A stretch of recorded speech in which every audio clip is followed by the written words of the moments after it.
Blog Talk Radio.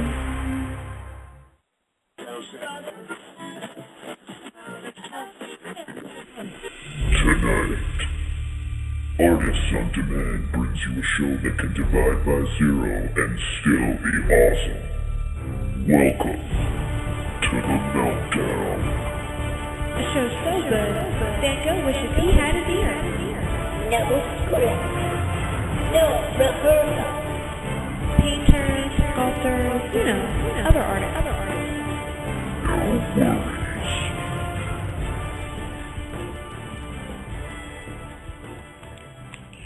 Good evening, everybody, and welcome to Artists on Demand Radio. It is Tuesday, November 9th, 2010 at 9 p.m. Pacific Standard Time. I'm sorry, 9 p.m. Eastern Standard Time. Tonight we will be speaking with actor, celebrity, business mogul, international fitness star, and generally busy man, Bass Gabrielle. I'm your host, Lydia, and with me tonight is Tori. Tori, how are you doing tonight? I'm doing fantastic, Lydia. Are you ready to do this? I am. I am very excited to speak with him and hear his side of everything. So let's go ahead and bring Bass on. Hello, good evening, Bass. ladies, and good evening, listeners. Well, welcome to our show. We're so happy to have you here. Pleasure to be here. Thank you so much. You're welcome. Okay. So, Tori? Yes, so we're going to go ahead and jump right into the interview. So why don't you tell us a little bit about how you got into the fitness business? Well, as a child, it was basically installed in me. I've always been into exercise and sports. As a youngster, I started out with soccer, or what we have called football, but it's known as AFL, Australian Rules Football. And then it wasn't really enough for me. I was more into combat type of sports, so I took up Kung Fu as a child, and that's when I first started my martial arts experience. I would have been about 8 years old, and I progressed with that, and I was very inspired by just, action movies and so forth, Bruce Lee movies. I grew up on Bruce Lee movies and action movies with Arnold Schwarzenegger and Sylvester Stallone, and I always said that I would love to inevitably make it to America. From there, I progressed into kickboxing, and I then took up the more exotic form known as Muay Thai. This would have been around about 14 years of age, and I took that up until the age of 18 and got into boxing, and so a good combination of martial arts and boxing. And then at 21, 22 years of age, actually, just as I was finishing university, I got consumed into bodybuilding. And I was really consumed into bodybuilding because I was influenced by my cousin who had won the Mr. Australia title. And I just really was attracted to the whole discipline of completely transforming your body. And at the time, I was taking up weight training to simply strengthen myself in martial arts. And then I got lost right into bodybuilding and followed through with that for 10 years, and throughout that time I was basically paid to appear on stages and do seminars, and I was in bodybuilding competitions. And then, to be honest with you, after 10 years or so, it just got a little bit mundane for me, just going to the gym and always lifting weights and so forth. So then I reverted back to my passion, which was martial arts. And at that particular time, this is about now, going back 5 years ago, the UFC started to become very popular, especially in Australia. And I said, that's it. That's my chosen craft, something that involves mixing all elements together. That's the greatest form of discipline. So I consumed mixed martial arts. So that's pretty much my whole fitness background. And with that, I had developed a workout called the Superman workout. And the Superman workout was basically, throughout all those years of exercising and training and through trial and error, I was always wanting new challenges. So then I realized that weight training was just so fixed, and martial arts was the ultimate form of exercise.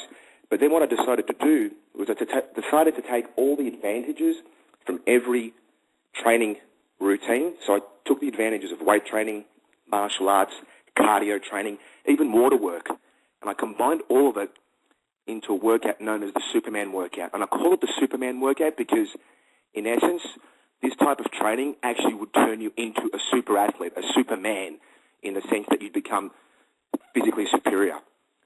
And I basically completely customized the workout. I owned the rights to it as well, and it became a phenomenon. And it was basically the first all-in-one mixed martial arts, weight training, and cardio workout all done as one. And now I'm getting a lot of interest as well to create a Superwoman workout. So I've got to do that as well and find the right Superwoman for that. Fantastic. That sounds like a good idea. I'm all for it. Exactly. So did you have anyone who inspired you as you were growing up, people who were well-known? I know you had mentioned Arnold Schwarzenegger. Was he alone in that, or were there others? So, I mean, as I mentioned before, I grew up on action movies, and the truth is, and the reality is that 80s, if you remember the action movies in the 80s, they were awesome. It was about being bigger, better, and badder. And the reality is, and the truth is that I find that the action stars of today just don't compare to the 80s action heroes. And I'm talking about Arnold Schwarzenegger, Sylvester Stallone, even Jean-Claude Van Damme, and even the late Bruce Lee. So I was really inspired initially by Bruce Lee. I grew up on movies such as Game of Death, Enter the Dragon, and then from there it was Arnold Schwarzenegger with Commando, Predator, especially the Terminator. That was just that just completely influenced me.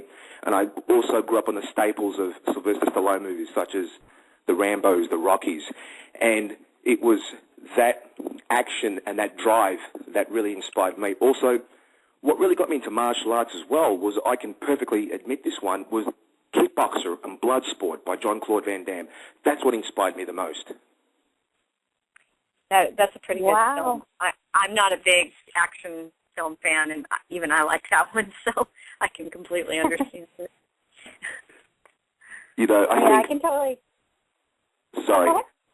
I think most young males grow up on action movies, and, you know, as youngsters, we're influenced, even not so as youngsters, even as adults, we're dramatically influenced by what we see, by what we watch, and the movies. And the big screen has a way of influencing people to look a certain way, to perform a certain way. And there's a pressure put on girls to be a certain way and to look a certain way. And I think the same with men. But for me, I never looked at it as a pressure or anything like that. That was my calling. That was something that I really enjoyed doing. And it gave me true happiness. It gave me true happiness to reach the epitome of physical fitness. It gave me true happiness to get more muscular, fitter, stronger. And the same with martial arts. And to me, it's all about developing oneself, because I always said to myself that the body is a temple, and it's a strong reflection of a strong mind and a strong spirit. And that's one of the tattoos that I have on my shoulder. It's actually the Tukon, the Japanese symbol for the fighting spirit. And with that strong spirit, your body gets stronger. When I say stronger, I don't mean necessarily just physically stronger or bigger. I mean it gets fitter.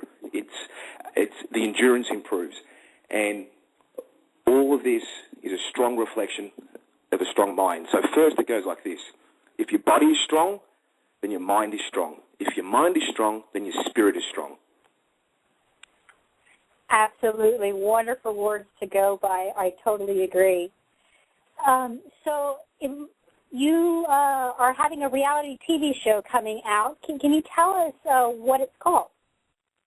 At this stage, the show's called The Bottom Line, and that's basically a term that is used by me. That is, they wanted a term or a catchphrase